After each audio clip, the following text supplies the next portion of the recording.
Master, but he is saying that he is planning and he said, I will let you know. You just tell the pilot to get directly in touch with ADC Karachi. Pakistan 805, I'm getting you.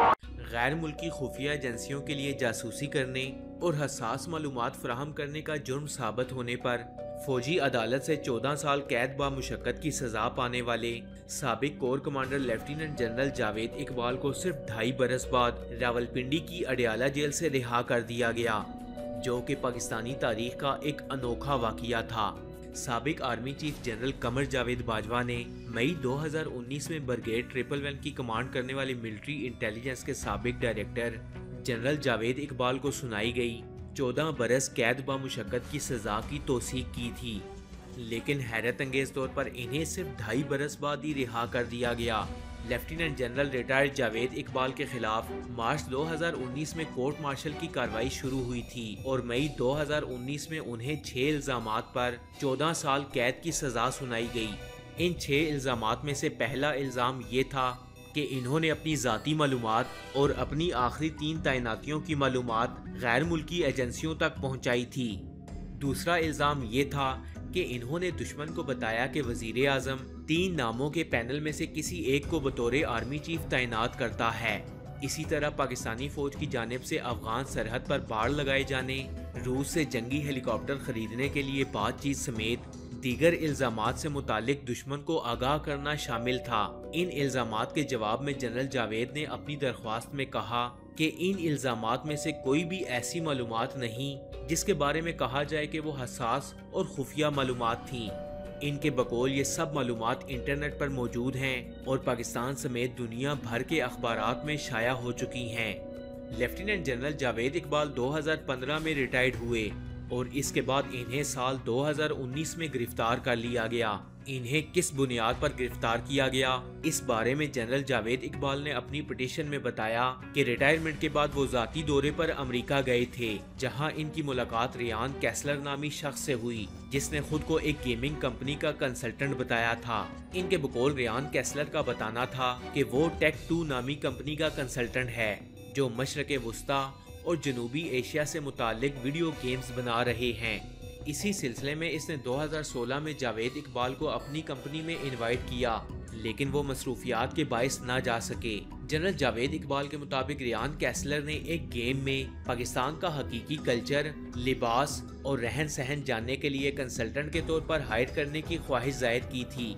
इस कहानी के मुताबिक Iran से चोरी होने वाला एटमी मवाद कराची में स्मगल किया जाता था। कराची की गलियों में स्मगलर्स और पाकिस्तानी फौज के दरमियान इन हथियारों की तलाश में लड़ाई होती है। जावेद इकबाल के बकौल इनकी जानिब से कोई भी मालूमात न दिए जाने के बाद रियान कैसलर ने इन्हें बताया कि टेक2 ने ये प्रोजेक्ट बंद कर दिया है। जावेद इकबाल के मुताबिक रियान कैसलर ने इन्हें हार्वर्ड ग्रेजुएट ब्रायन जॉनसन से मिलवाया, जिसने बताया कि वो अमरीकी हुकूमत के लिए मुख्तलिफ तहकीकाती पेपर्स लिखते हैं। अगर वो भी पेपर्स लिखें तो इसके लिए इन्हें कंसल्टेंट फीस भी दी जाएगी। जनरल जावेद के मुताबिक इन्होंने इस बारे में पाकिस्तानी फौज से इजाज़त हासिल करने का बताया और कहा कि फौज की इजाज़त के बगैर वो कोई भी पेपर नहीं लिख सकते। बाद अज़ा लेफ्टिनेंट जनरल जावेद इकबाल ने इस बारे में उस वक्त के chief of general staff lieutenant general Bilal Akbar से बात भी की, जिन्होंने इस पर आमादगी का इजहार किया, लेकिन army chief general Qamar Javed Bajwa से मिलने और इजाज़त लेने का कहा। जनरल जावेद इकबाल की पटिशन के मुताबिक वो 2018 में अमेरिका के दौरे से वतन वापस लौटे तो इन्हें सीने में तकलीफ हुई, जिसके बाद इन्हें रावलपिंडी में AFIC में दाखिल करवाया गया, जहां जनरल बाजवा ने इनकी अयादत की और इस दौरान इस बारे में भी बात हुई, जिस पर जनरल बाजवा ने कहा कि आप उन लोगों के साथ राब्ता रखें, आपकी सेहत बेहतर होने पर इस बारे में बात करेंगे। इनकी पटिशन के बकौल इन्हें चंद रोज बाद DG ISI की कॉल मौसूल हुई, जिसमें इन्होंने मिलने का कहा और कुछ ही दिन बाद ISI के अफसरान इनसे मिलने आए। जनरल जावेद के मुताबिक 5 दिसंबर 2018 को DG MI और दीगर आला अफसरान के साथ इनकी मुलाकात हुई, जहां इनसे पूछा गया कि क्या आर्मी चीफ का प्रोफाइल अमरीकी एहलकारों को बताया गया है या नहीं।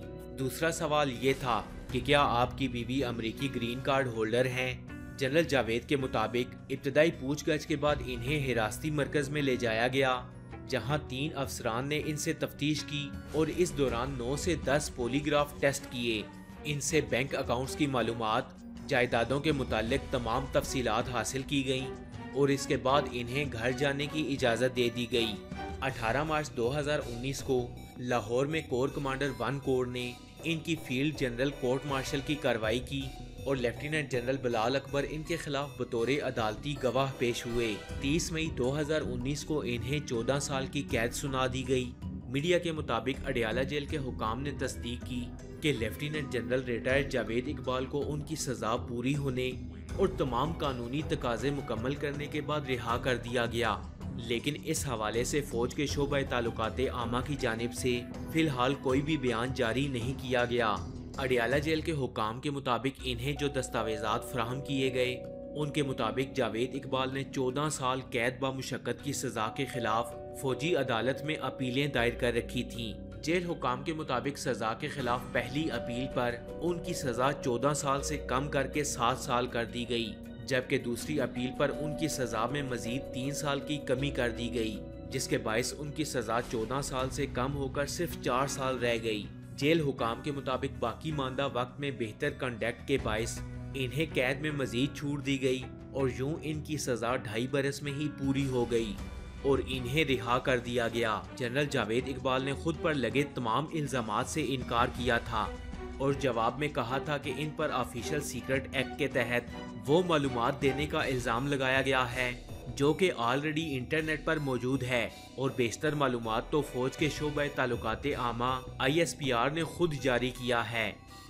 फ्रेंड्स, आपको ये वीडियो कैसी लगी? कमेंट्स बॉक्स में अपनी कीमती राय का इजहार ज़रूर कीजिएगा। ऐसी और इन्फॉर्मेटिव वीडियोस देखने के लिए स्टोरी फैक्ट्स चैनल को सब्सक्राइब कर लें और साथ में लगे बेल आइकन को भी प्रेस करें ताकि मजीद आने वाली ऐसी इन्फॉर्मेटिव वीडियोस का नोटिफिकेशन आपको मिल सके। मैं मिलूंगा आपसे अगली वीडियो में, तब तक के लिए अल्लाह हाफिज।